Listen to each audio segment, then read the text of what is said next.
All right, well, welcome everyone to our Monday, January the 27th, 2025 Business Board Meeting. I call the meeting to order and I welcome our treasurer to call the roll, please. Mrs. Tara Ramsey Hunter. Here. Mr. Moore. Here. Mrs. Stewart. Here. Mrs. Shiver. Here. Dr. Urso. I am here. Please stand for the Pledge of Allegiance. I pledge allegiance to the flag of the United States of America and to the republic for which it stands, one nation, under God, indivisible, with liberty and justice for all. Is there a motion to approve tonight's agenda? So moved. Second. Any questions, concerns, compliments? Nothing? If there are none, then Mr. Bertram.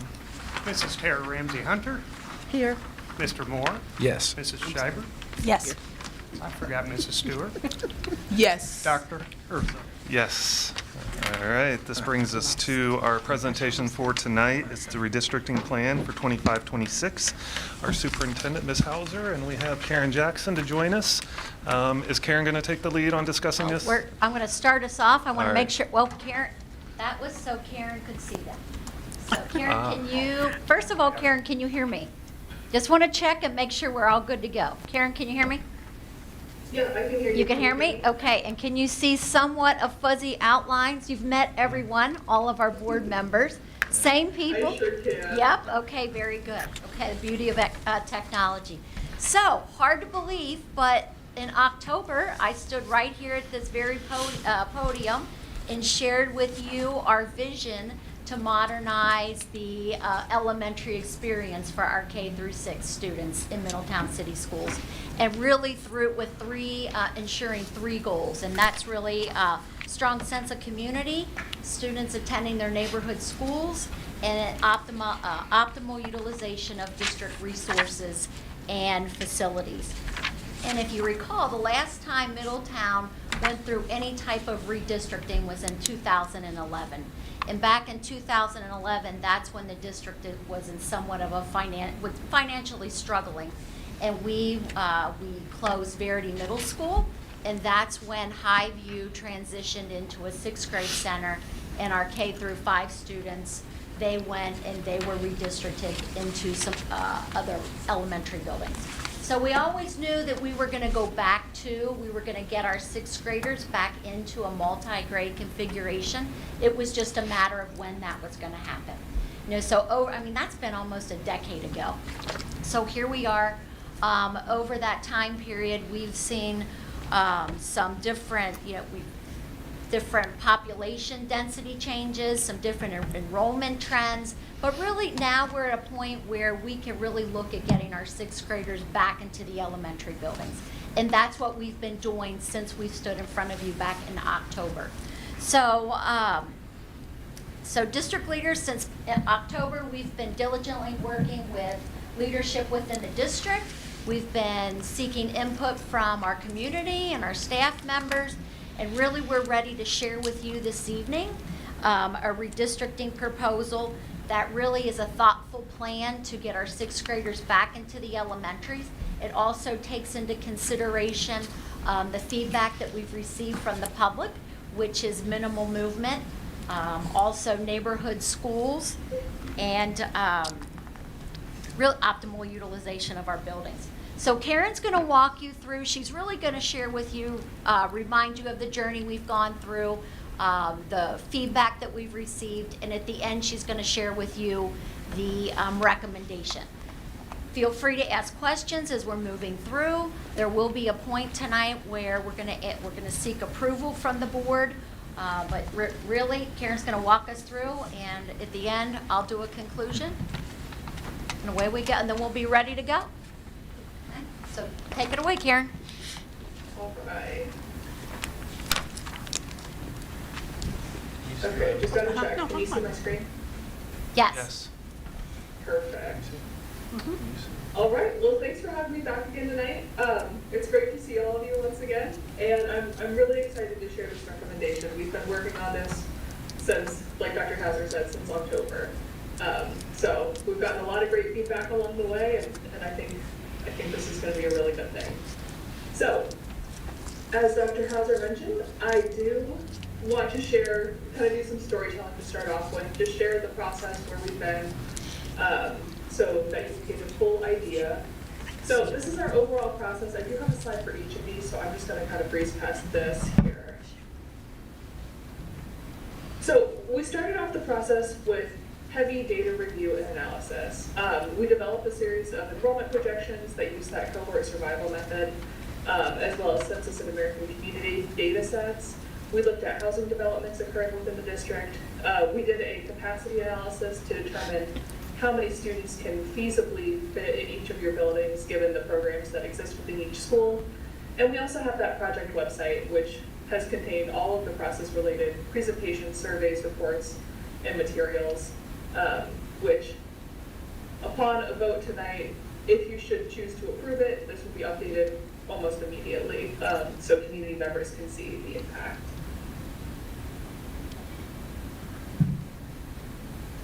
So, if you recall, we then sent out a survey to the community asking about boundary planning criteria.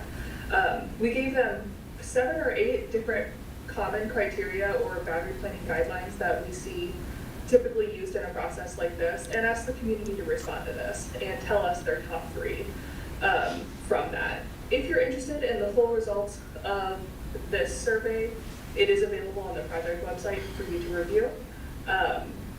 But I do have some slides on this later on, so I will go over the results of that shortly. We then took that criteria and started creating boundary scenarios. We started off this process with probably 10 to 11 different scenarios that we created based on that criteria that we received from the community along with the goals of the district. We then narrowed this down to just 4 that we shared with the community back in, I believe, December. So in December, we had a community meeting where community members were invited to come and listen to a presentation and provide feedback and ask their questions about each of the 4 boundary options that we presented.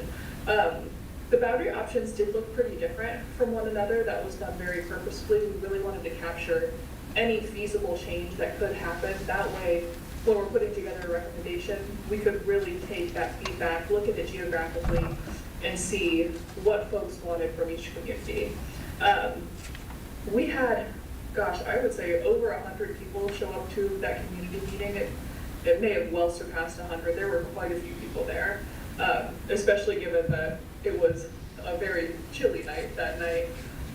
We also had our survey open for about a month. It was open from, I believe, sometime in early December to the end of the year.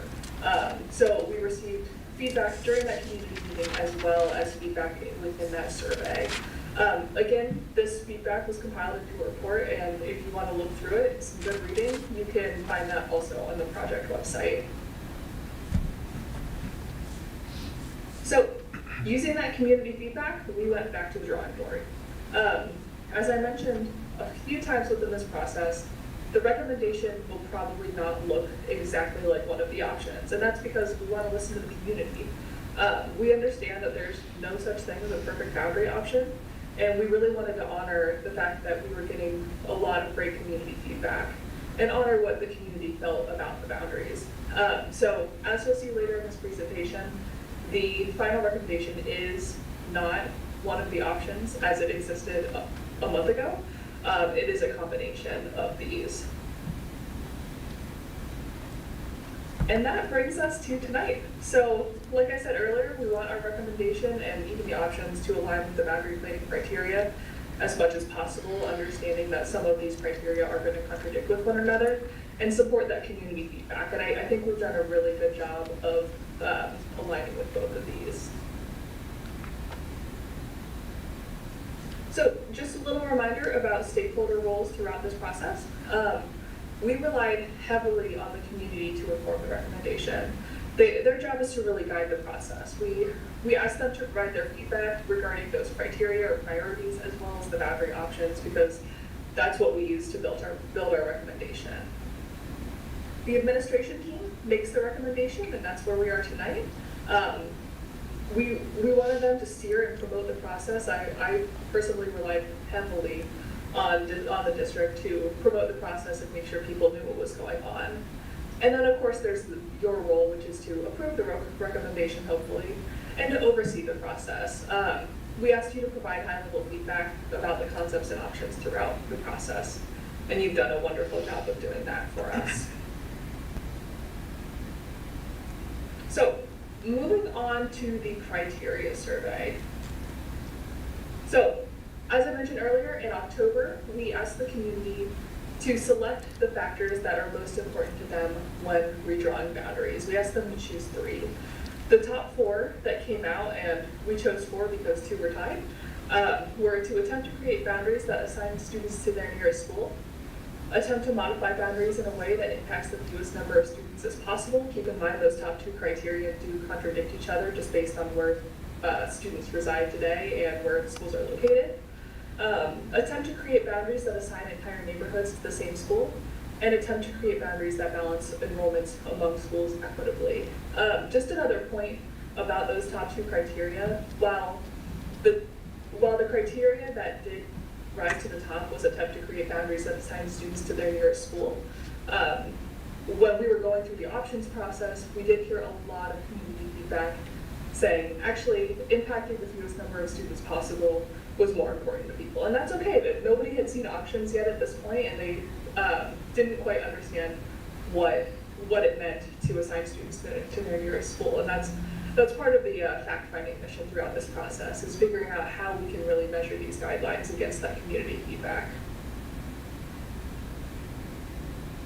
I'm going to do a quick refresher on our 4 options. I'm not going to go through these in great detail. All of the information about the options is still available on the project website, and it will be for eternity if you're interested in reviewing that a little bit deeper. So option 1, this map and metrics shows option 1. As you can see, option 1 balanced our utilizations. It did pull a large area of Amanda Elementary out of Amanda and into Rosa Parks. That was done in an attempt to assign students to their nearest school. In this option, we would have moved 296 students, and 33% of the population would have been walkable. Option 2 pulled even more students into Rosa Parks, getting Rosa Parks up over 700 enrollment. Keep in mind, all of our enrollment values throughout this process have only shown K through 6, not necessarily pre-K. And we do understand that Rosa Parks has pre-K spaces in it as well. So in this option, it would have moved even more students at 360, and walkability is about the same as in option 1 with 33%. Option 3 took a large portion of Mayfield Elementary and sent them up to Miller Ridge. This option did provide some more walkability at 34%, so not 1% greater than option 1 and option 2, but it did move the greatest number of students at 522. This option right here, I believe, assigned the most students to their geographically closest school. And then option 4 was our most favorite option. This option moved the fewest number of students at 101. Walkability was about the same as option 1 and option 2. And as you can see, let's see, this is the option that keeps Amanda intact, as well as the majority of the other boundaries, obviously, since we're moving the fewest number of students. So just a high-level summary of what we heard about each option. Again, the full results report is available on the project website if you want to take a look at that. In option 1, there was concerns about overcrowding and resource allocation at Rosa Parks Elementary. There was a preference for equitable distribution of students and resources among schools. There were specific issues with boundaries impacting school choices and logistics. And there were mixed opinions on the relocation of Central Academy and its impact on students. Option 2, we heard that many were opposed to changing schools and the disruption it can cause.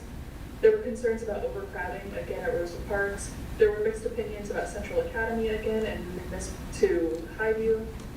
And there was general anxiety over the impact on students with special needs and the overall utilization of school buildings.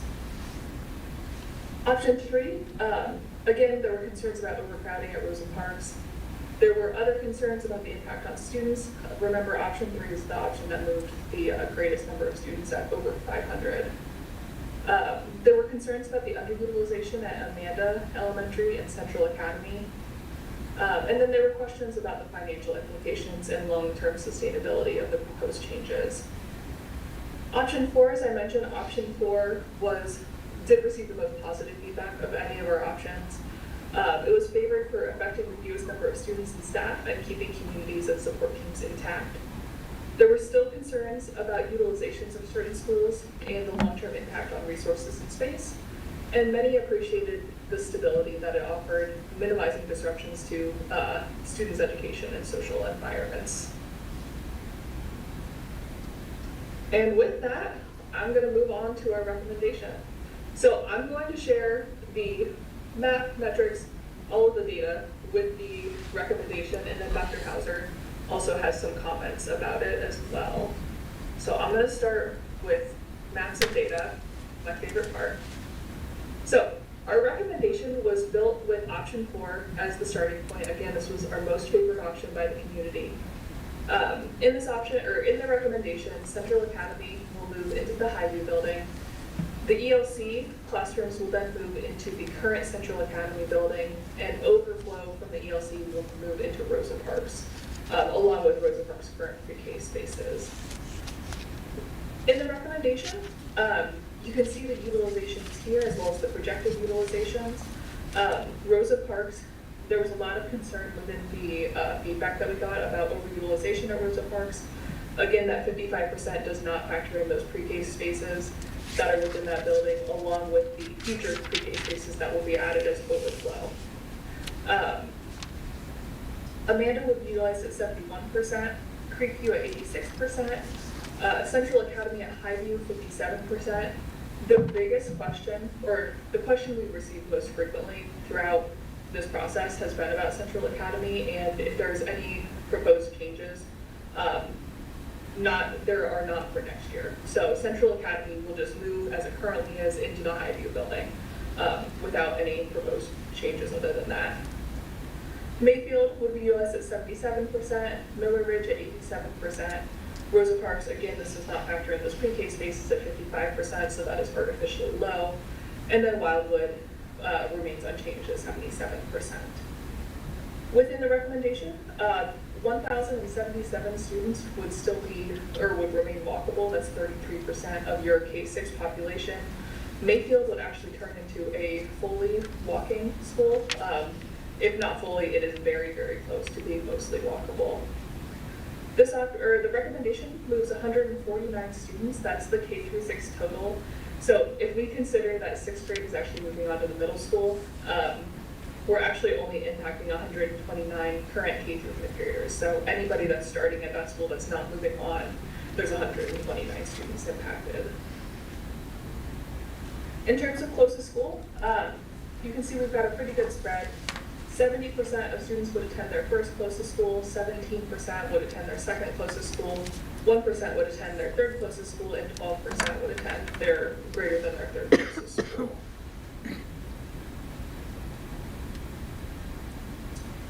So the map on the left here is showing the areas of change, and I'll kind of go through each of these. The hash marks are indicating where the area is moving to, so it's the current boundaries overlaid by the change area hash marks. So the recommendation really is only moving, not really, it is only moving students out of Mayfield Elementary, as this is the one school that is unable to take on 6th graders within their current boundary. So starting on the south side and moving north, the area south of Lefferson Road that is currently assigned to Mayfield would move to Creekview Elementary. That's this area down here. So south of Lefferson would move to Creekview. Moving north, the area north of Roosevelt and south of Grand Avenue in between Jackson Lane and Orchard Street, including all the homes in this area that front Orchard Street, would move from Mayfield to Creekview. That's this pink area right in here that I'm circling. And then, and just to note, this also includes the Kensington Ridge Apartments, so it's like Kensington Ridge Apartments in the surrounding area. And And lastly, the remainder of the area north of Roosevelt that's currently assigned to Mayfield would move to the Miller Ridge boundary. This is the area north of Roosevelt, south of Central Avenue, in between Dorset Drive on the east and Sutton Street on the west. And with that, I will pass it back over to Dr. Hauser. Okay, guys, before I move on, what questions do you have for Karen? I mean, that was a lot of information. I know you were able to read this ahead of time. You probably have some questions. I know you've been, processing it, but do you have some questions before Karen, before I somewhat wrap it up? I do. Okay, go ahead. I do have a question. She mentioned the area, I want to say north on Roosevelt to Grand, that will now be going to a different school. They won't be Mayfield anymore. Is there any way where they could be, like we could see how much the impact that would change? Because me looking at that, that's a very far drive for those parents to be transferred that far away to Creekview. That's pretty much like putting someone here to the high school. So I think that's a long drive. If there's any way possible to save, look at how many kids are in that area and assign that back to Mayfield if possible. Just think about it. So we could take a look at that? Just look at it. Just look and see. Right. Yeah. Sure. Yeah. Okay. Which block is that?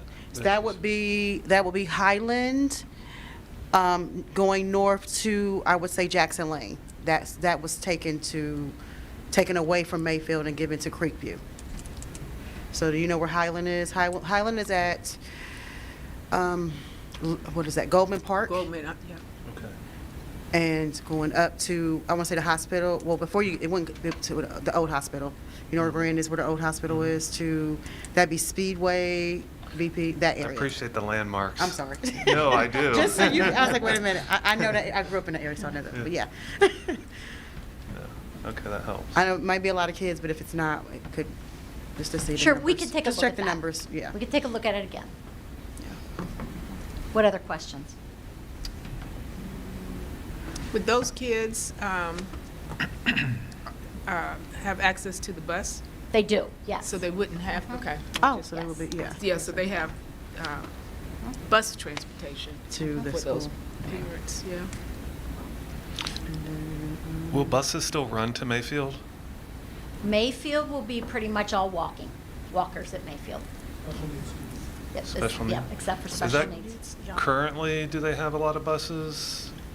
Yeah, one the- bus the currently majority goes of their there? students And are I want to say walkers. there's special needs Yeah. because, So they'll lose the one bus. They'll lose one bus. How does this impact transportation? Sure, come on up.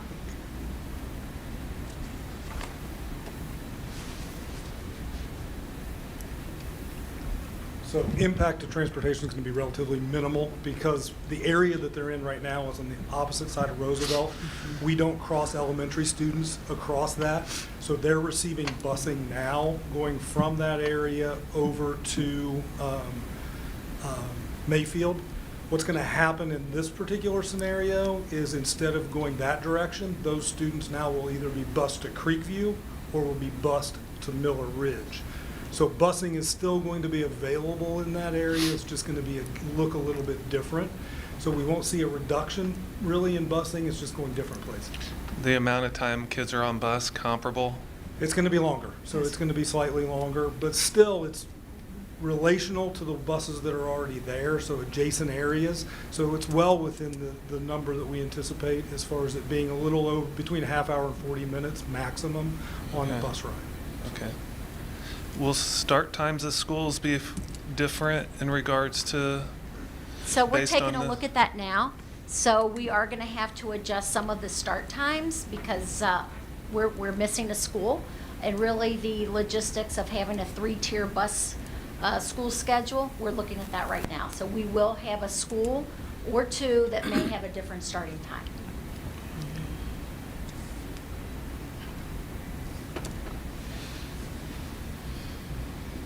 those are my questions. Any other questions Yeah. for Karen? Okay, so I just wanted really to recap, as we entered into this project, as a district, really the guiding force was, the best educational experience for our students. And if you think about when we set out, the goal was really our fifth graders remaining in their elementary buildings. And we've been able to do that with this plan. And we've been able to do that with minimal movement with our students. This plan is 149. Also, we're going to be able to offer or grow our preschool program. So our ELC program's going to be moving into Central, but we're also going to be able to have additional programs in Rosa Parks. And if you think back to when we were working with the community center project, our plan to have 7 additional preschool programs down in the Rosa Parks area, we're going to be able to do that now. We're going to be able to grow that program. So that's another big win. Central's going to be able to move over to Highview. They're going to have more room.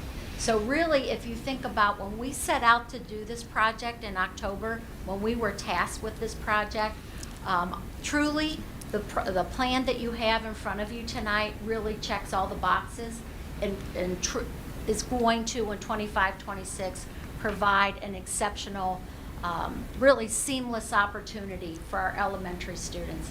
We talk about transitions in the elementary grade levels. This eliminates a transition, with our 5th graders just staying in their elementary buildings. So, all the way around, it is a win-win for everyone.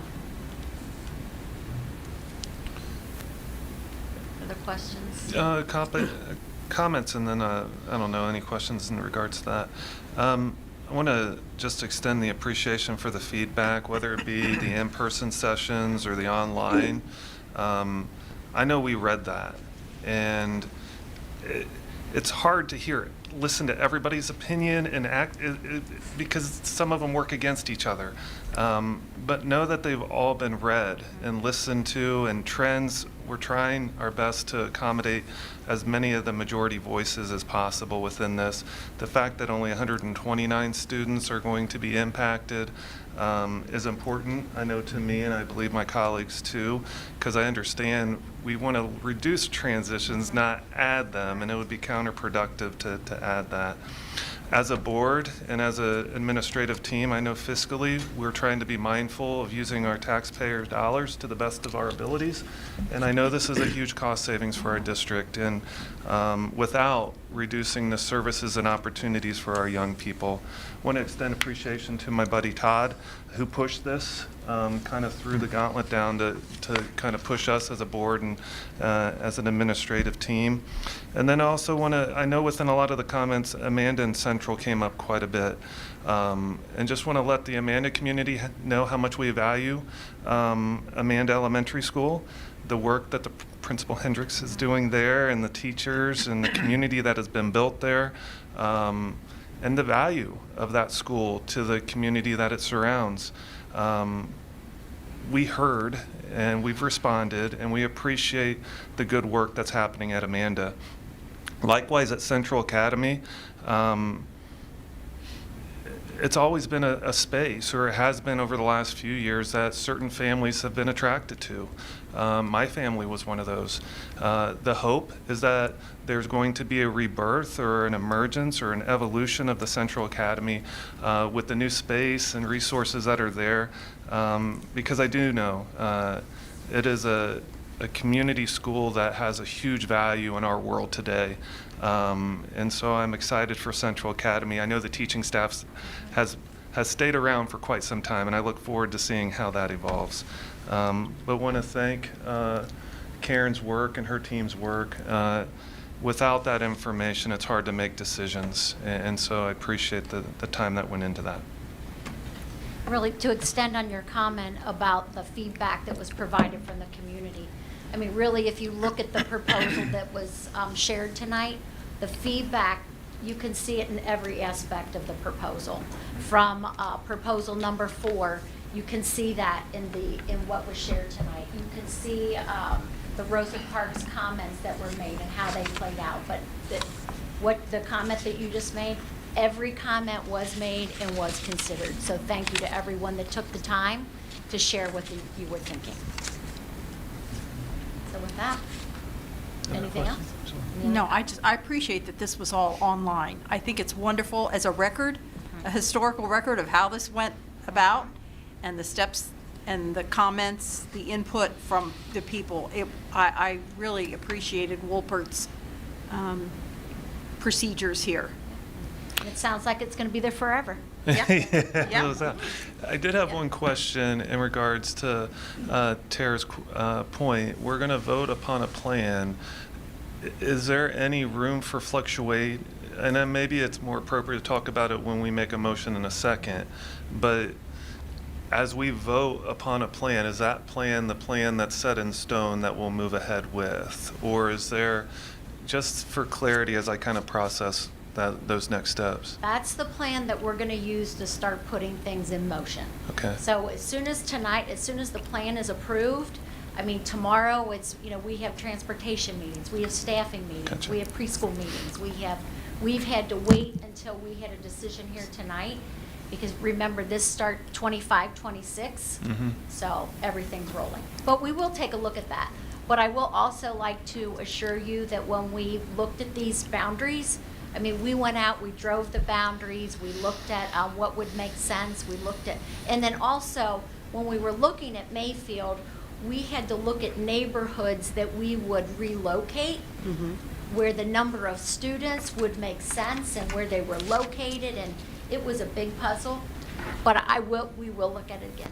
I appreciate that. Yes. Thank you. And if I could just add, if there are any alterations to what you approved Yeah. tonight, they'll come back to the board for approval Yeah. as well. And we'll share Okay. that with you. Thank you. Yep. Thank you. Thank you. Thank you. All right. See you, Karen. Thanks.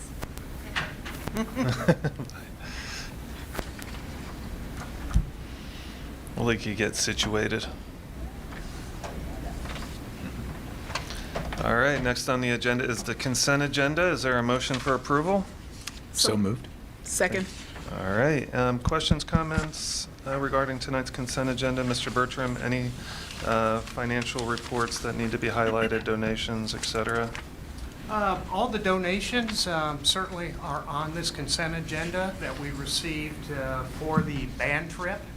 And we're approximately, total commitments were right under $190,000. I think that's including some in-kind donations that we received as well. A few of them have not been received yet. We're still waiting on a few of the receipts to come in. But all in all, we're looking at about $140,000 in expenses. We're still pulling in some nickel and dime things that have occurred that still have to be paid for. So, to the Middletown community, to the state of Ohio community, to a lot of the legislators that helped us to receive a grant that was very helpful in this for $50,000 to help promote the state of Ohio. That's a win-win situation. I'm very thankful that they were there to support our kids, and we as a district are very thankful to all of them. We will be putting together a nice thank you memento to send out to those donors here in the very near future. And I've never been a part of something that come together so quickly, so fast, and so I've never been more nervous, but in the end, I've never been more proud of the way it all came together, the way we're able to get this done for our kids without using any of the district funds that were earmarked for other reasons. So a very successful program, and we have a lot to be thankful for. Did you say we took in more? You gave two numbers, Yes. total expenses and how much we brought in. What were those numbers again? We're going to be about $40,000 to the good on donations from what was spent on the trip. We're still looking at a few additional expenditures, mementos for the students on some, they received some nice little papers, I'm probably not using the right word, saying that they were part of the inaugural band. We're planning on framing those up, spend a few more dollars, so be a very nice item for those kids and staff members that participated in that. The monies that are in addition, we'll keep in that same account to use for other field trips in the future for students. So it will be earmarked in such a way that kids will benefit from it as well. I asked a question at the last meeting. It wouldn't come from this pocket of money. The staff members that went above and beyond in regards to time with planning and executing, is there a process by which they'll be acknowledged for that? You brought up a great point at the last meeting, and we have been in minor communications to discuss how we can work that out. The communications are just beginning on a good way to recognize these employees for the time above and beyond. But we also have to recognize that even though this was a unique field trip, we still have other field trips that we take out of the state where people do the same thing during those field trips. So we've got to, be careful on setting a precedence for something this time that we, some could argue, well, why haven't we done that in the past, and will it benefit us moving forward? So those are conversations that we're going to have with MTA and Just MCEA. out of curiosity on those other field trips, because I know this one is kind of thrust, I want to say thrust on to those folks without them kind of engaging in prompting it. Just trying to work through just the analogy of if somebody came to us, a staff member with a field trip that was out of state, similar kind of circumstance, but the staff members engaging in bringing it to it in comparison to a situation like this, that it wasn't that, they were just the first in line to take responsibility for it. And so, yeah. We're certainly going to have communications, and, I'm not, the unknowns is I don't know how much time each individual spent above and beyond what they normally do, but, yeah, we certainly want to investigate Yeah. that. We just started talking about that this morning. Appreciate that. Any other questions, comments? Ready to vote on the consent agenda? All right, Mr. Bertram. Mr. Moore? Yes. Mrs. Stewart? Yes. Mrs. Schreiber? Yes. Dr. Urso? Yes. And Mrs. Ramsey Hunter? Yes.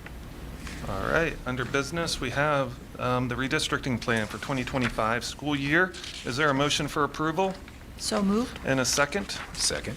Questions, comments?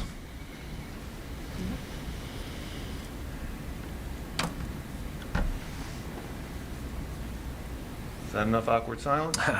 Is it? All right, then Mr. Bertram. All right. Yeah. Mrs. Stewart? Yes. Mrs. Schreiber? Yes. Dr. Urso? Yes. Mrs. Ramsey Hunter? Yes. Mr. Moore? Yes.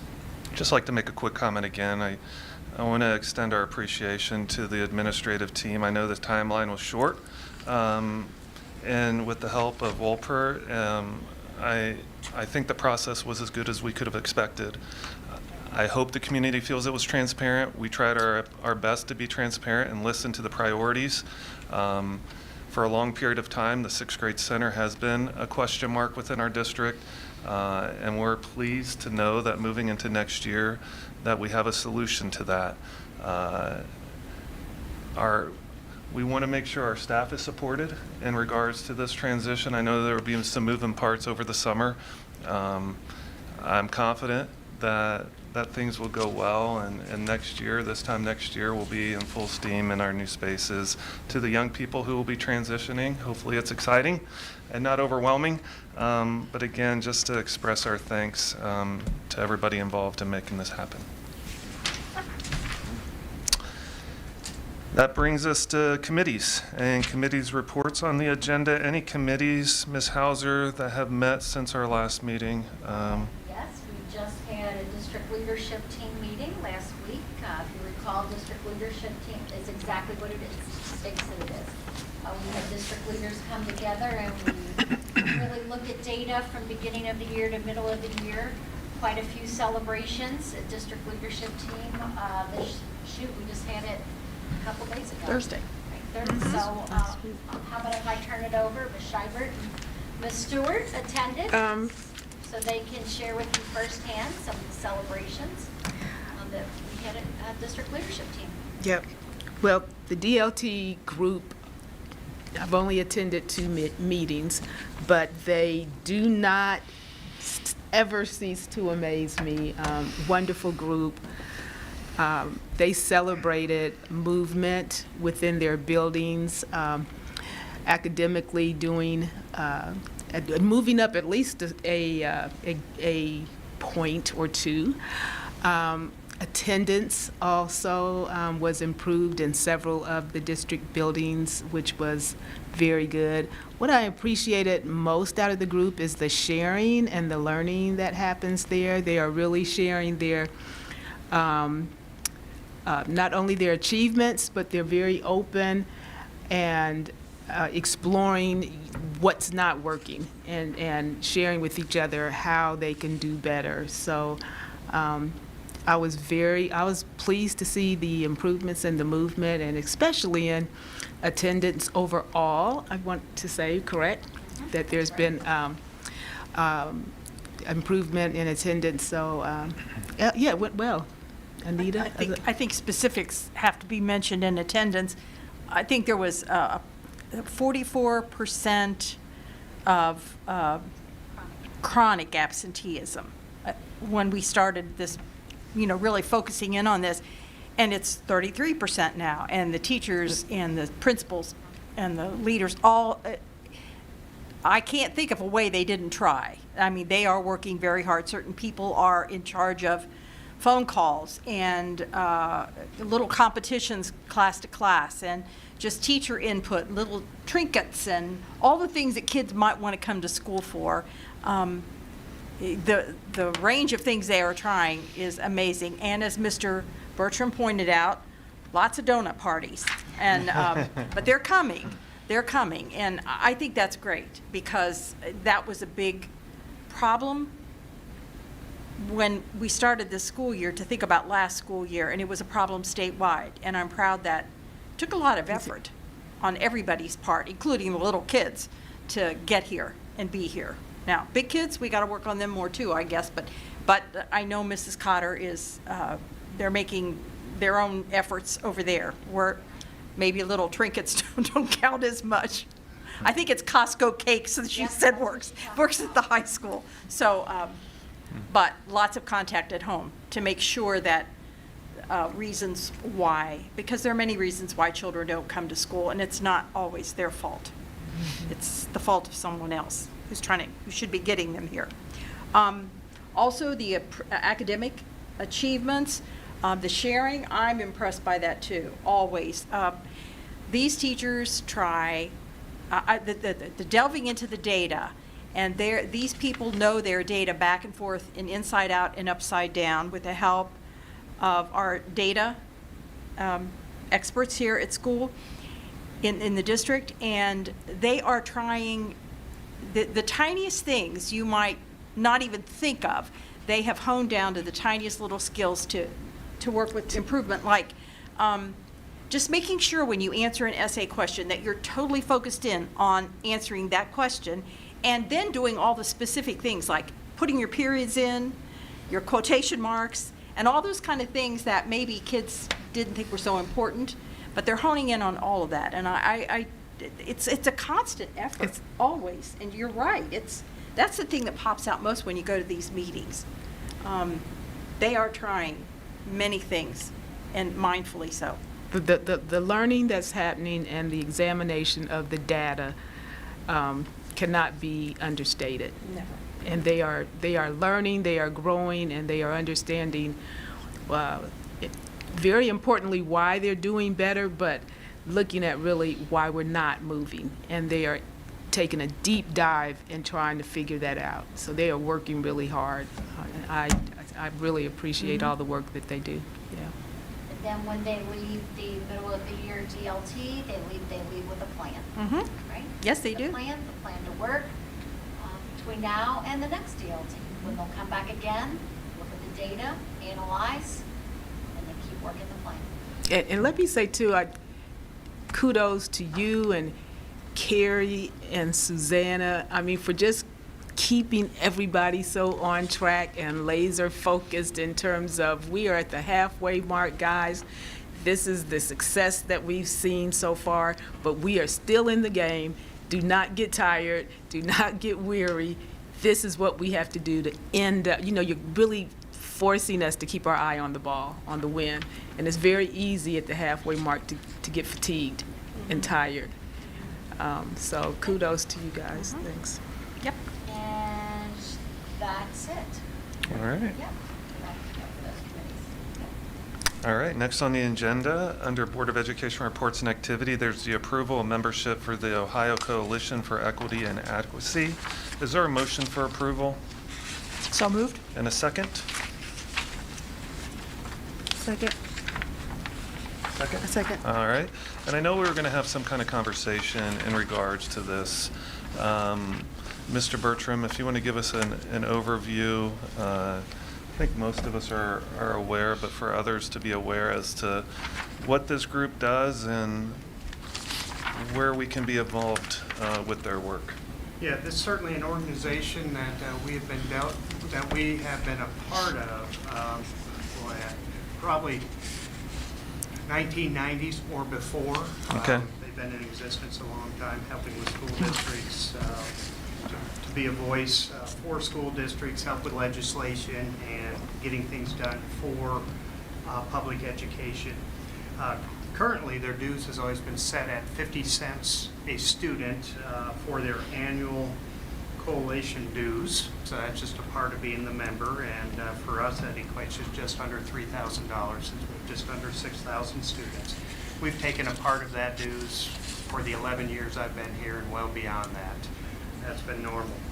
In times where litigation may be needed by this coalition group, such as the DeWalt case back in 1991 through 1994, there's been additional dues that has been requested from the coalition to help support their mission for advocacy and being able to litigate on behalf of public education. We were a part of that 3 years ago where we paid the additional $1.50 per student. We haven't done anything in the last 2 years for that litigation dues, but they have sent us a letter once again this year requesting that we be a part of that because they are coming up on litigation. This time it is for the voucher programs that have hyperbolically increased in the last 3 or 4 years in state funding costs, which, you know, it's argued many different ways. Does that take away from public education and divert those dollars then to private schools, private parochial schools? We're not here to argue that case, but, you know, I will say as the treasurer, we have seen that number go up significantly with the increase in vouchers expanding in the state of Ohio in the last 3 years.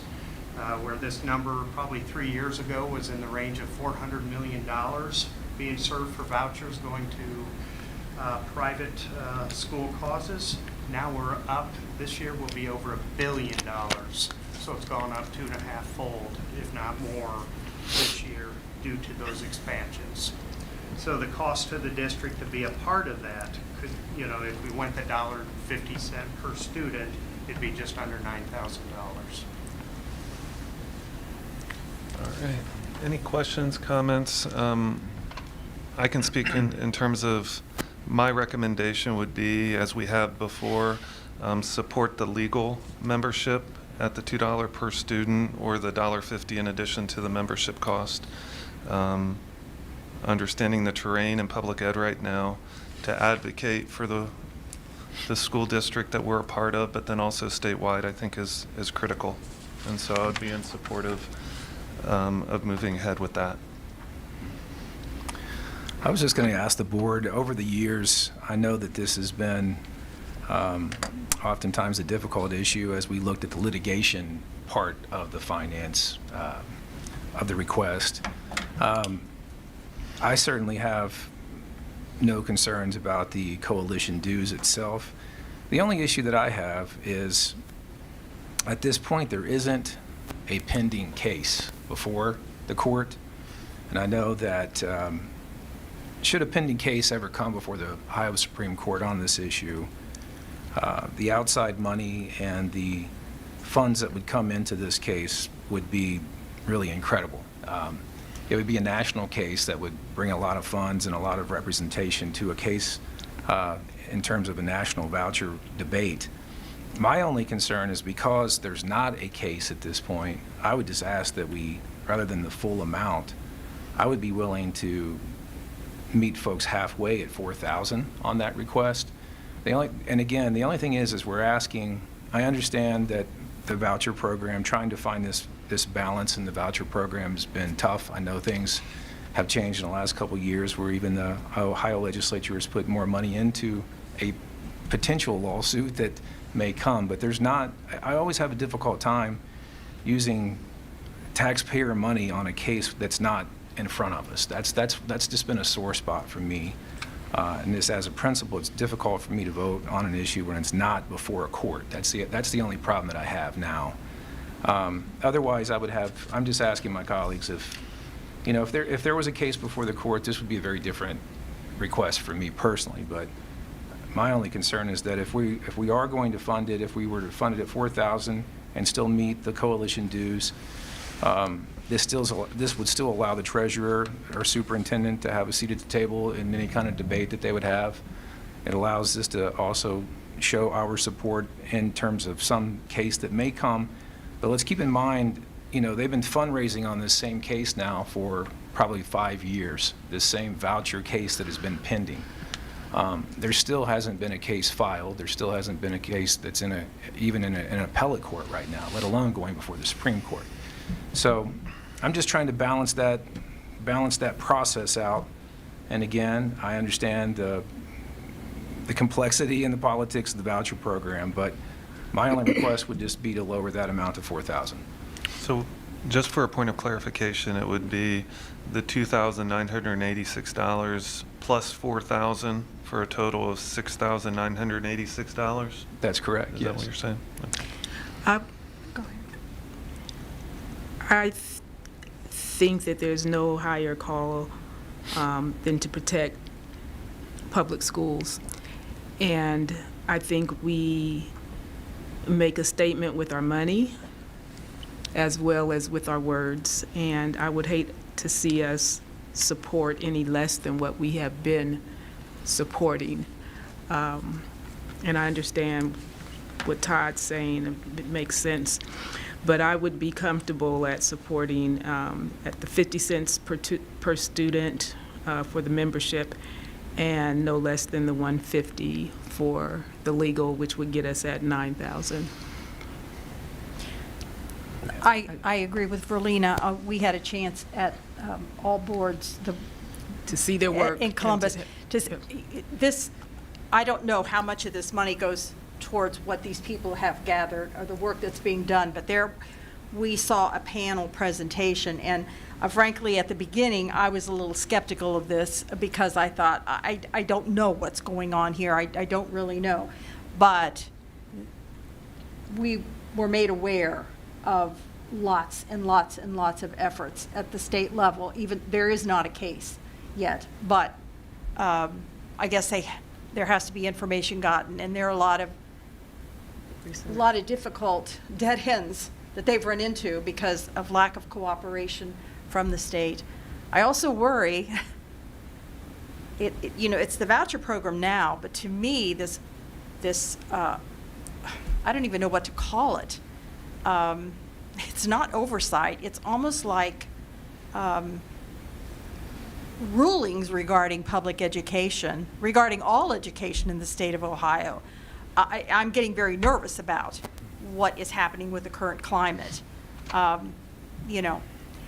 I think the whole fair funding is nestled all in this conversation as well, and where it may not be a court case right now, I feel like we're closer to one than we ever have been. So it's not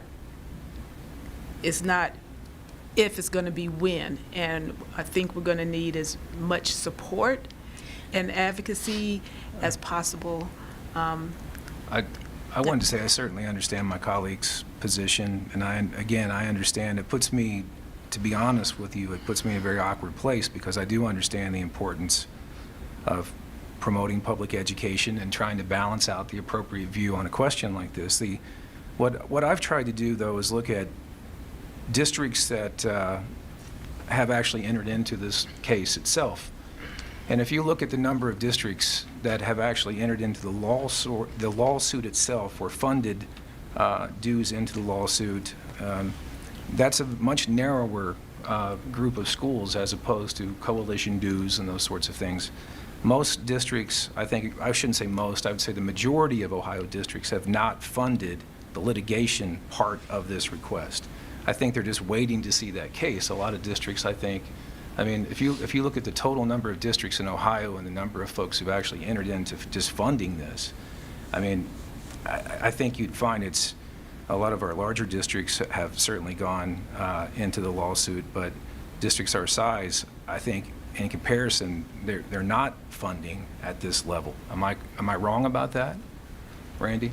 Yeah, last time I took a look at this, I think they're at about 40, 43 districts that do have active involvement, and they are your larger inner city districts that are being impacted the most by the voucher And so programs. we're talking maybe 40 or so districts, maybe 50 districts. I don't know the exact number, but I'm saying as a percentage, it's a small number of folks there. I don't want to belabor the point. I mean, like I said, I don't want to vote no on this, is what I'm saying. You know, I don't want to vote no on the question. I understand the question, and it pains me to even have to debate on the dollar amount. It truly does, because I understand just the challenge that's in public education at this point. But I've always had a difficult time with this particular request because, you know, fundraising for a case that is in a court is a very different question than using taxpayer money for a case that's pending. And this is a case that it's still the same literature, it's still the same talking points, it's still the same website that it's been for 3 years. There hasn't been much that's been updated, maybe a few other policy papers there, but there hasn't been much that's changed. And again, if there was a case before the court, any court, I wouldn't be making this argument. But that's just not where we're at right now. So, you know, I'm saying that I would be willing to go to 4,000 and also supporting the coalition dues. I'm trying to meet my colleagues halfway and balance this question out. But just myself, I don't want to vote no across the board. I mean, if you wanted to parse these two out for a vote, I'd be more than happy to vote for the coalition dues, but I'm not willing to go to 9,000 because I just don't see the point of fully funding this when there's not a case before the court.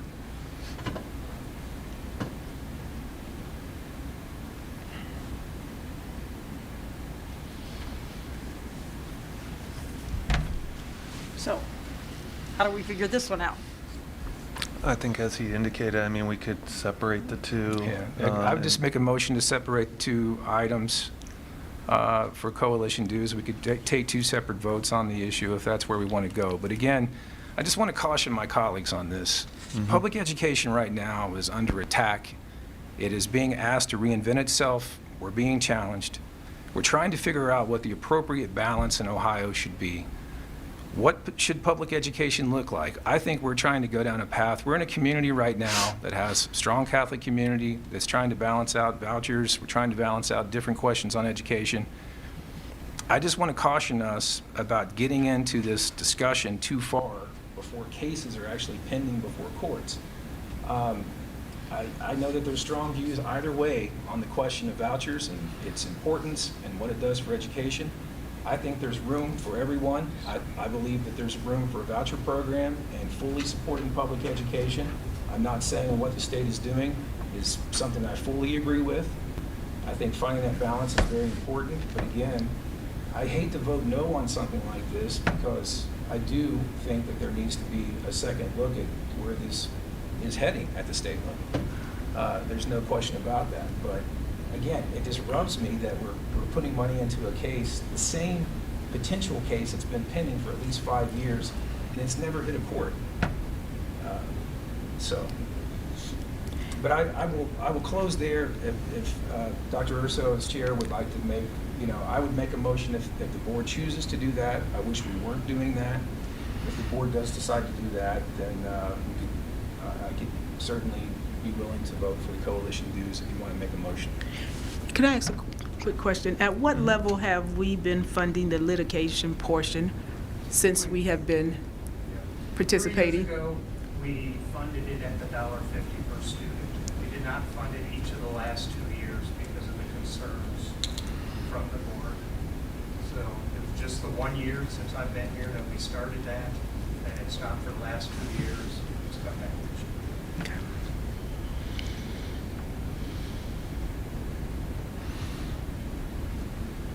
Other questions in regards to this? And I appreciate, Mr. Moore, your vantage point on this. And it's not I don't think it should be or I don't know if it necessarily is an adversarial kind of debate with us in private. It's just supporting public education as a public board.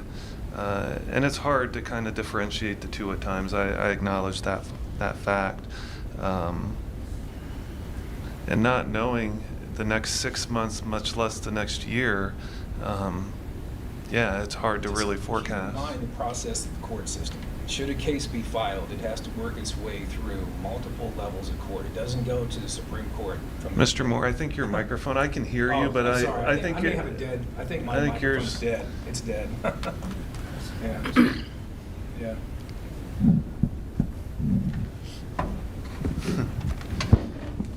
Test. Yeah, I can hear you, I just don't know if the microphone can pick you up.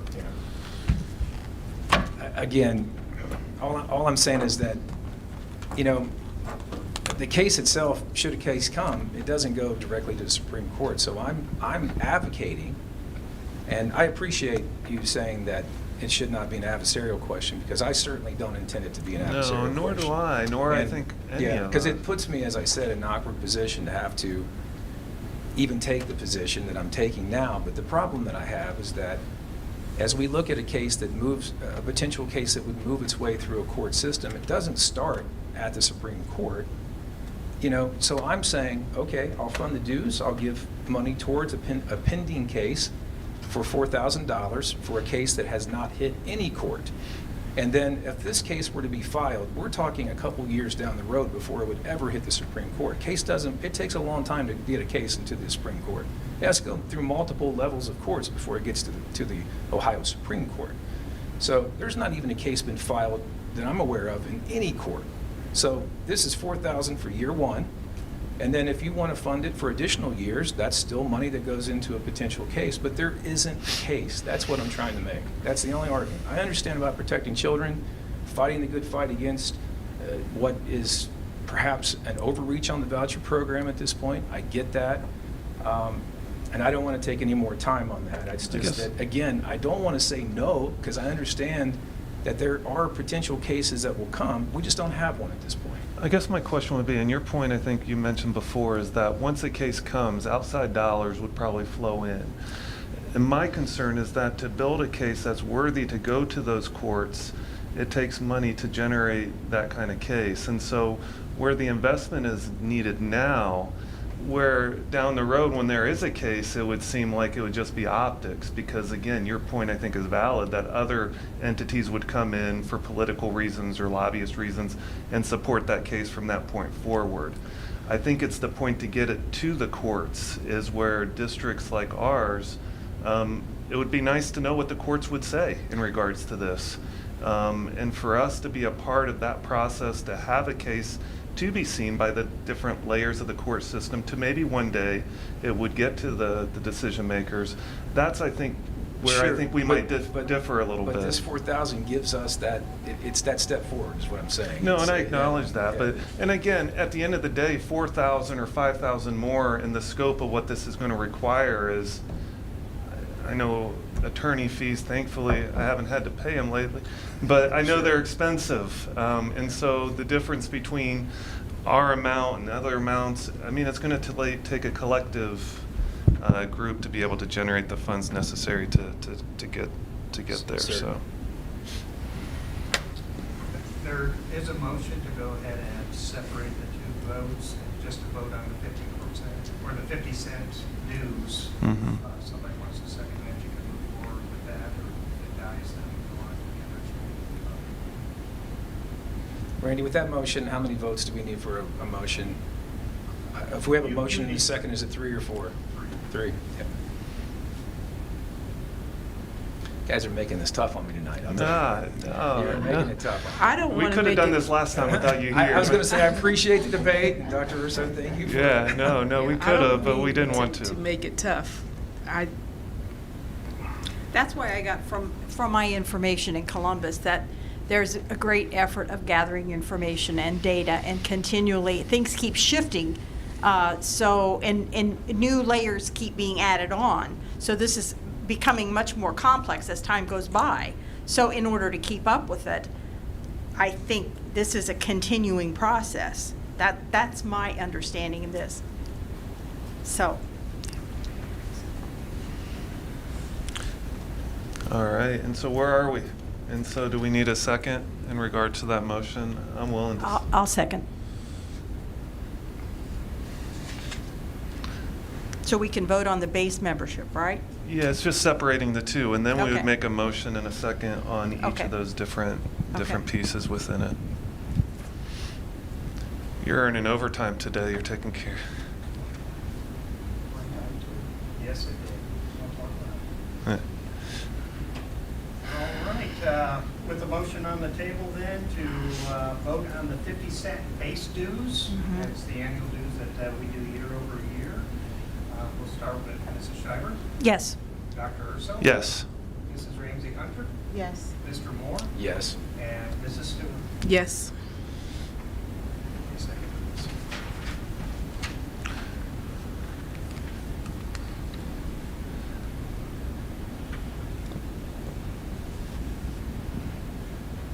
All right. All right, for the second membership, the legal membership, is there a motion for approval at the $2 per student or $1.50 additional? Yeah. So moved. In a second, please. Second. All right, Mr. Bertram, when you're ready. Dr. Urso? Yes. Mrs. Ramsey Hunter, Yes. Mr. Moore, No. Mrs. Stewart, Yes. Mrs. Schreiber. Yes. All right, motion carries.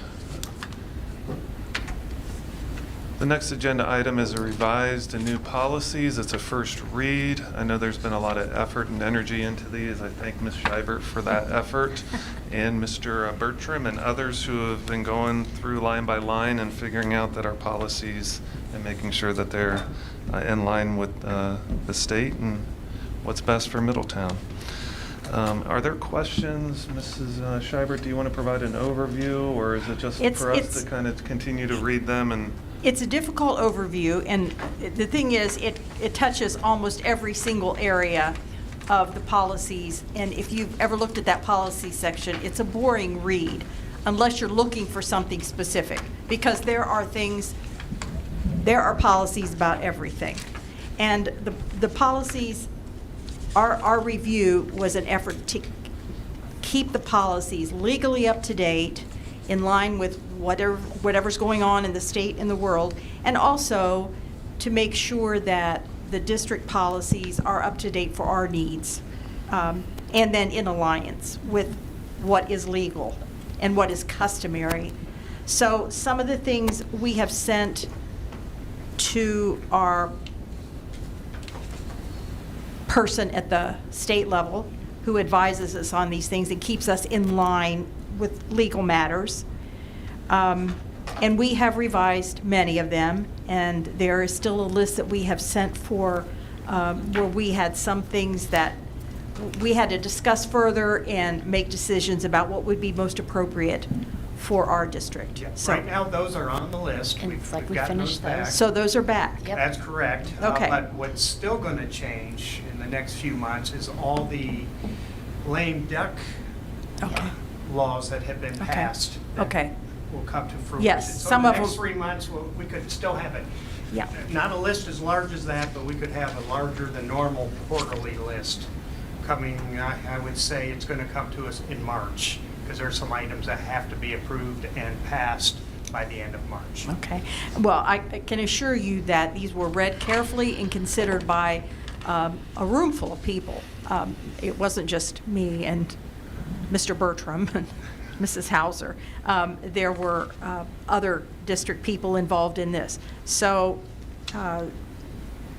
I guess then we are just going to okay these now? Is this, Well, or not yes, yet? first read. This- We okay, bring it first to your read. attention. I also shared with each of you that aren't familiar to get into board docs, to look at the drafts that we were working off of. I left you instructions easily to get in. If you have any difficulties getting in because you want to go out and see those policies, let me know, and I'll see if there's something else I need to do. I think you all have permission to get in. but you follow those directly to get to the draft D2 policies. There's a set of D1s and then a set of D2s. Sometimes it works and sometimes it still Yeah. doesn't And work for depending me. on the device So, you're using could yeah. make that more difficult as well. But if there are specific policies you want to see you can't get into, I'm happy to go ahead and send you a link to those policies and/or print them off for you. But you will be voting on these at our next board meeting, so. Yeah. And just to assure you, working with OSBA, I mean, she did lead us through Right. each policy very, very thoughtfully and say, are you sure you want to leave that wording? You really need to consider this. Why don't you go with what is stated, that you currently have stated? This took many, many, many meetings that we walked policy by policy. And you can see if there were changes, if we kept the language the same, but really with working with Kenna, we were in good hands. Oh, she was wonderful. She was awesome. She, She you know, kept us narrow and straight. and she would tell us, well, Yeah. this is, if you go with this language, it could imply this. So Yeah. you want to think of It it can this hang way you and this up. way. Yes, Yeah, it can yes. hang you up. Yes. So she was good. She was It was very really good. I feel comfortable with her because this is big stuff, this policy stuff. It's pretty important. We were in good hands. Yeah. Any questions, concerns? I left my notes, but I believe there was a missing section in the beginning of that. It was missing, it didn't get changed, and I'll have to go back to what I did. I brought my wrong notebook. What the policy? Yes, there was like, something got changed. It was like, I want to say it might have been on the third line in the middle. It was blank. That's what I noticed. Do you remember what area it was talking about? I looked at it, I want to say, Okay. she gave it to me, I looked at it Friday or Saturday morning, Okay. but it is just, there was something that was missing in there. There was nothing at all feedback-wise that why it was staying the same. And I'm sorry for not bringing that. Okay, just Yeah. bring it back and Okay. we'll take a look at it.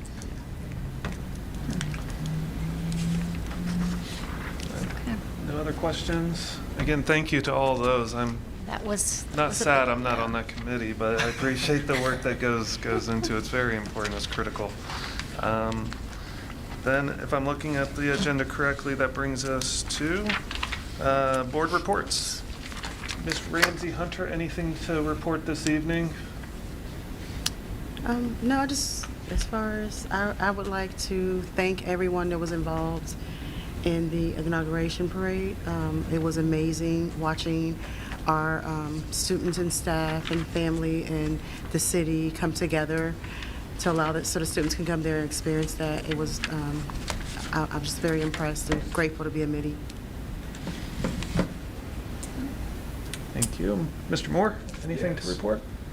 Yeah, I just wanted to say thank you to all those who contributed to making the inaugural parade a success. I know the city of Middletown, the state, there's going to be so many folks that I'm going to forget on this list, but I know that Sheriff Jones and individual contributions, it was a lot to bring those funds together, and just to see folks finally make that happen.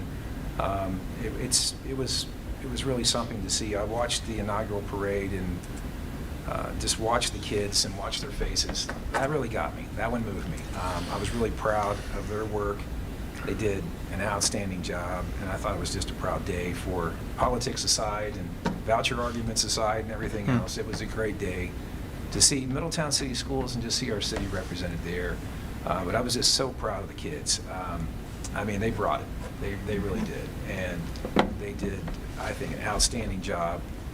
And just wanted to say how proud I am of all the kids and everyone who made that possible. So that's really all I have.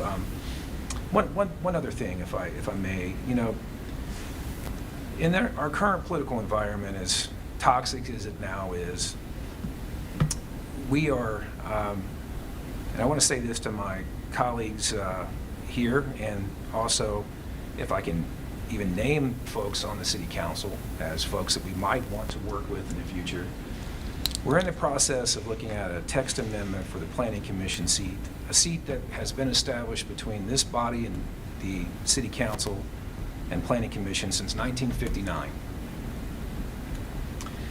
And I think there's a responsibility in a relationship that's been established since 1959. If you're not aware of that text amendment and what it means, a seat now that Tara will hold, that I held for 10 years and chaired that committee for the last 5 years of the 10 years. You know, I'm asking folks on council to exercise some judgment.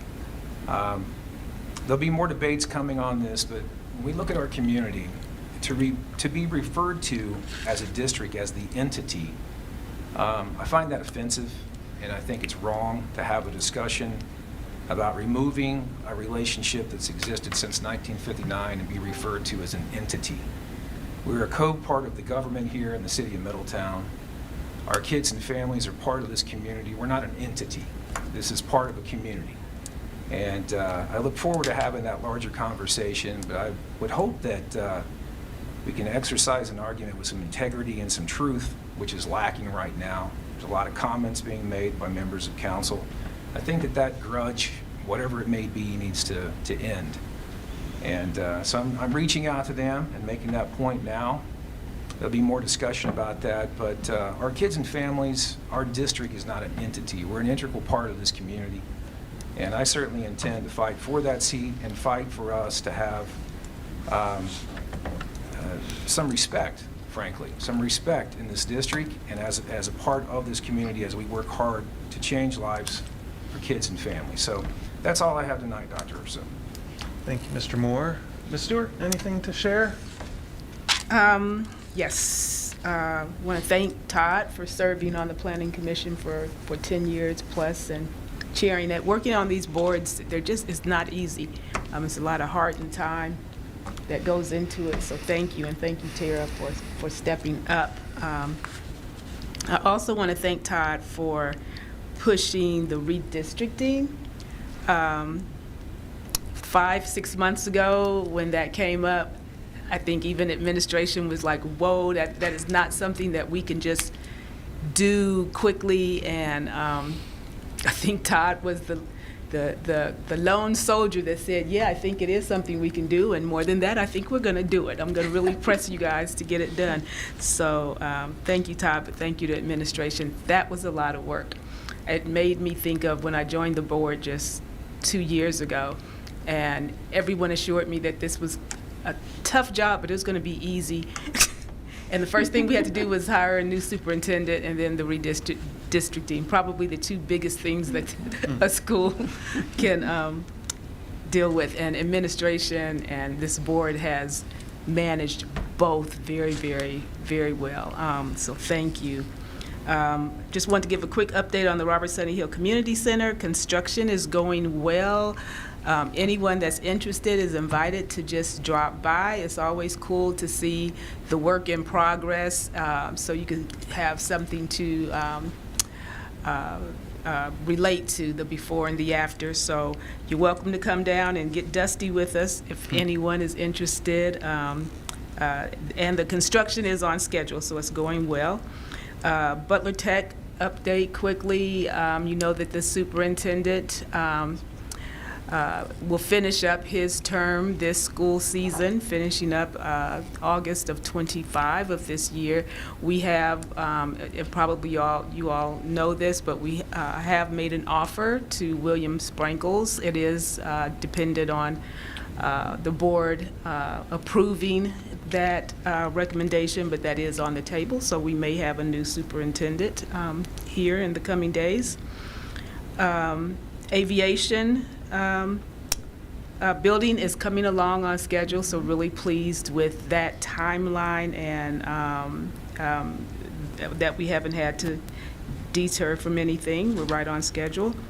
Butler Tech's goal, as always, remains to just not have to turn any kids away. So their big goal is not to, for every kid to have an opportunity to participate in the program should they want to. And I think that is all that I have. Thank you. Thank you.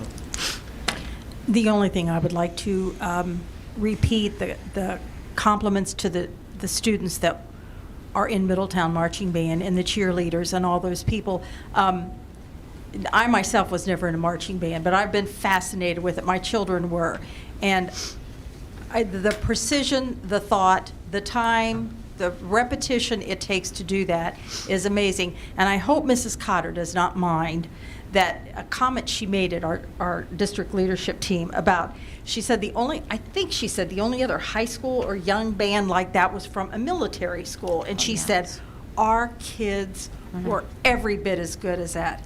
Public school kids can do everything that the other kids can do too. And I thought, yeah, they sure can. And they are wonderful. And I want all these kids to know that, yes, you are wonderful. And you are appreciated. That's it. Yep, ditto, kudos. Yeah, thank you. Well said. Want to shout out our GMC Athletes of the Week, Aiden Stacy, senior bowler. Threw an incredible 266 game. I mean, that's like all weekend for me if I go bowling. Was 5th on the all-tournament team. LaMarcus Ward, another senior bowler, threw a 215, 184, and 241 for a 640 series, which again got him in the top 5 best bowlers at the tournament that they were in. Graham Earls, the swimming team, had a really nice senior night. Rattled off a team victory against 3 or 4 other teams. And so Graham Earls, junior swimmer, won the 50 free, 100 free, and 500 free. So short and long distance. Good job, Graham. Jaden Thomas, senior swimmer, won the 100 fly, placed second in the 500 free. And Ryan Hanavan, a sophomore swimmer, she helped the Middies secure a victory on senior day, won the 100 breast, and took second in the 100 free. Want to congratulate our new Hall of Fame inductees for our athletics. I know the athletic department does a really nice job putting together a nice event for young, no longer young probably, for people who are one-time young athletes in our district that are now coming back, being recognized for their achievements. Our JV wrestling took 3rd place at Ross. Our varsity men's wrestling team, they beat Sycamore, as did the women's varsity wrestling team beat Sycamore. Good job to them. Our men's basketball team, don't want to jinx them, I think they've rattled off 10 straight. They have a big week ahead. I think they play a few of the teams that are ahead of them. And so they, ever since they went to Florida and came back, they've been doing really, really well. And so kudos to the coach and the players for that. Want to say again, when I heard the attendance data a year ago, it just kind of set off in me just alarms in regards to, you can do really neat things in a school, but if people don't show up to participate in them, it doesn't make them all that useful.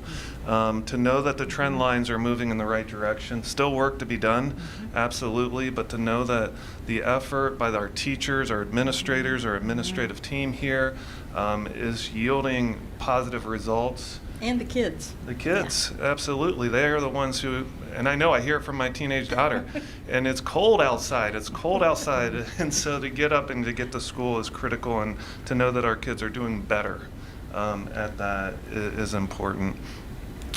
Just want to echo Mr. Moore's comments on the Planning Commission. I do know after our last board meeting, we walked downstairs. All of us walked downstairs, in addition to Mr. Pierce.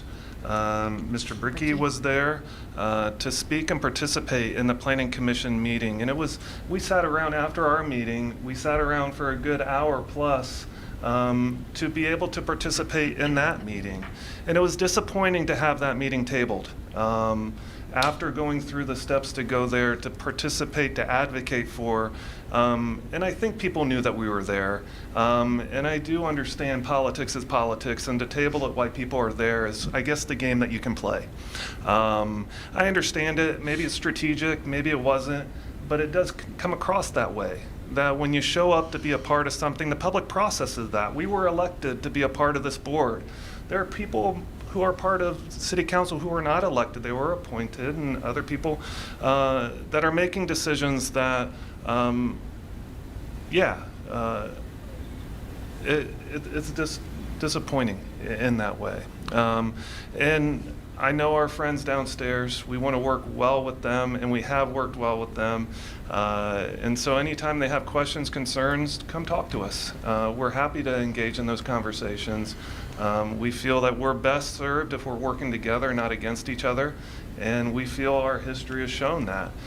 Since 1959, That's a long time. And so, Mr. Moore, I know you've done good work there. Ms. Ramsey Hunter, I know you'll be involved there, and I'm excited to continue working in that capacity as a district.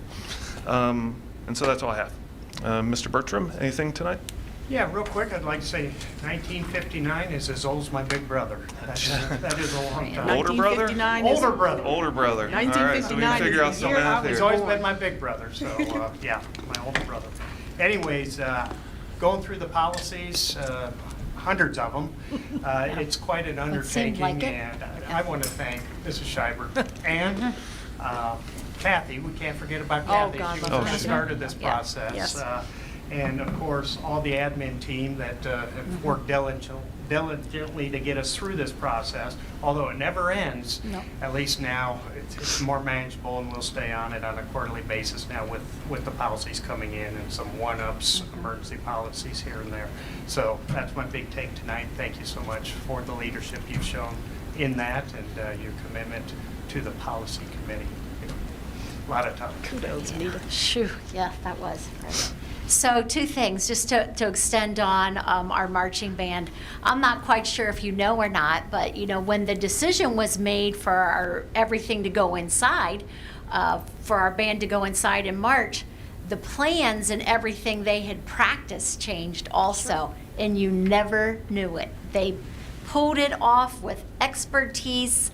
Everything they had been practicing for days and days and days had changed at the very last They had to walk minute. through the tiniest little space too. It looked like all those kids Yep. jammed together, and that's hard to do when you're in a marching band. And the experts, yes. They're wonderful. Yeah, they were, so at the very last second, yeah. They're So wonderful. hats off to Don't them. make me cry. Yes. But February 4th is our next personalized learning day. So our students are going to be learning from home, but we're doing something a little bit different with our staff this year, something we haven't done before. It's a learning day for middies by middies. So we're modeling, it's called Impact Day. And we're modeling Impact Day from professional conferences that, often we're able to send many of our staff members away to professional conferences, but a lot of times we can't send everyone. So what we're doing on February 4th is we're designing a day for all of our staff members that really replicates a professional conference. But we have 75 of our staff members that have stepped up, and they're going to present something that is really their passion to other educators. It's not just educators, it's everyone. So we have people from the payroll office presenting. We have people from tech presenting. We have people from maintenance presenting. We have our business partners who are contributing water bottles. We have business partners presenting. We have business partners contributing for door prizes. But it's just it's a different format. We're truly excited. A shout out to our curriculum department and student services for putting this on, and all of our staff members for stepping up. And it's going to be it's pretty exciting. If you have time on February 4th, feel free to stop by, check it out. But it's the first and hopefully one of many to come. It's called Midi Impact. So. Thank you. There's nothing else. Is there a motion for adjournment? So moved. Second. Thank you. Mr. Bertram? All in favor of adjournment, say aye. Aye. Opposed, same sign. Have a good night. Thanks, Eric.